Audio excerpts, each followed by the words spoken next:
Hey guys, welcome to another episode of No Holds Barred Wrestling Radio. I'm your host Kyle, as always, here to do a review of Main Event.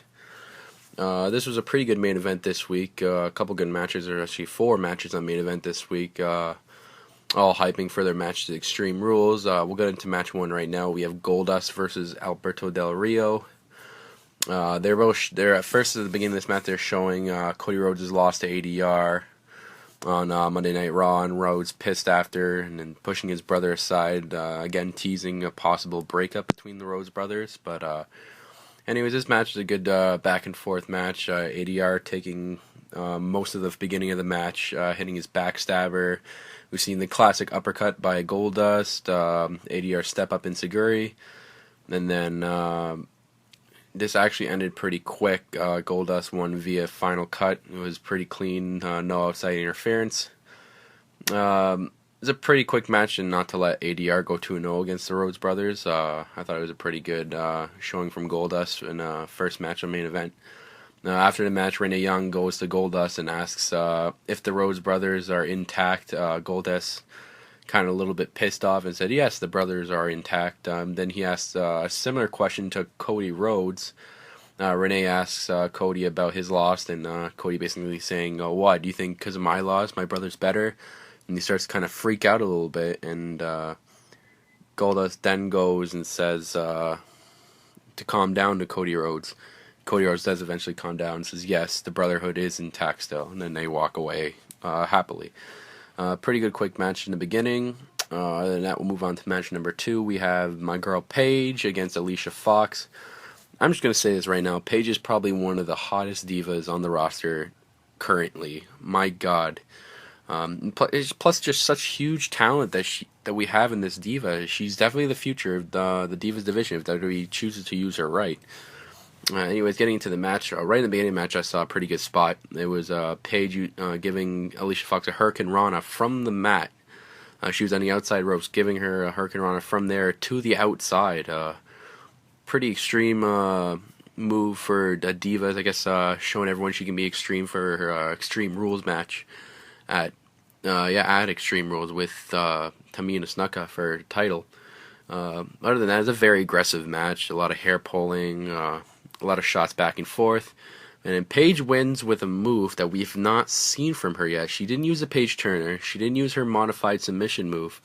She used a Cradle DDT. I gotta say, this was probably the cleanest Cradle DDT I've seen in a while.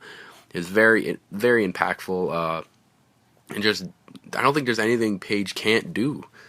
She's showing fans more and more of the stuff that she can do and the talent that she has, and it's definitely putting her over a lot. She picks up the win. She heads up to the ramp, and we had a brief stare down between Tamina and Paige. It was kind of awkward a little bit. Tamina just staring very weirdly at Paige, and Paige was like basically saying, "What the fuck are you looking at?" And, like, just very awkward. I don't know, WWE guess it chose to do that on Main Event, but whatever.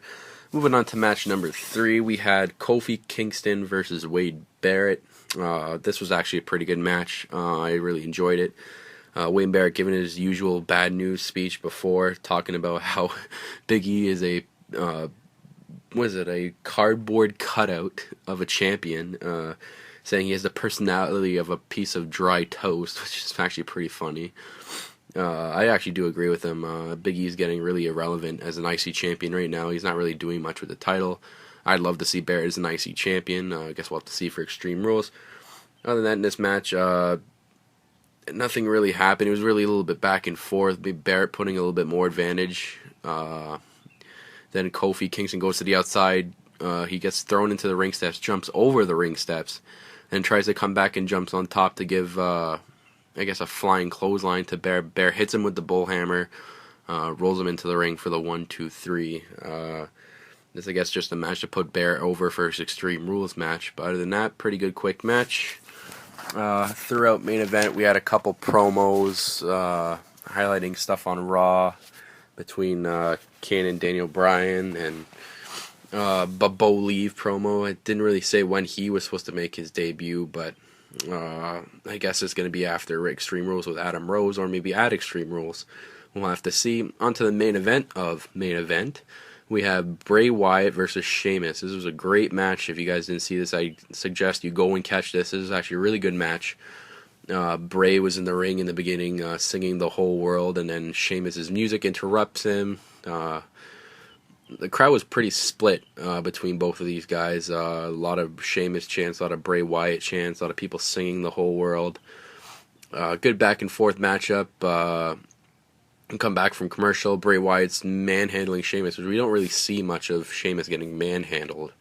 Usually we see Sheamus being the sort of John Cena type character and, rise above the hate and doing his 5 moves of doom, but this was not the case.